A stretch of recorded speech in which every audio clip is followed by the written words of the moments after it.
Morning guys, we've just got doing the tiling today. A mate of mine, Roger, as I call him, he's coming to give us a hand. I'm not giving, well, he's actually going to do it. I'm not helping him that much. So I bought the tiles, that's helpful.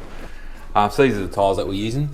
So they got like a bit of a wavy finish on it. Sorry about the lights guys, it's chewing it up a bit. And we've got these underbench cabinets sort of thing, so look quite good once it's all sorted.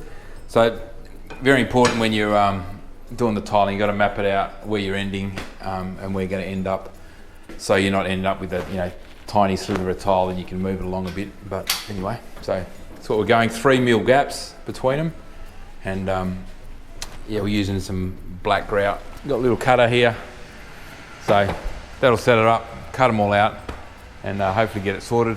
A couple other things like that we want to do with the cabinet maker is these waving lights. So you wave them and the underbench lights come on.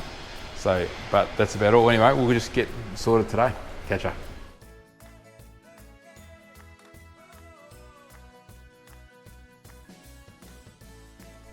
Looking good. Just got to see so far. How good's look with that light in the back, eh? Sorry about the flashing light. It's annoying having that, but there's only like half a tile, so a little bit more. So that'll be pretty good to get it up there.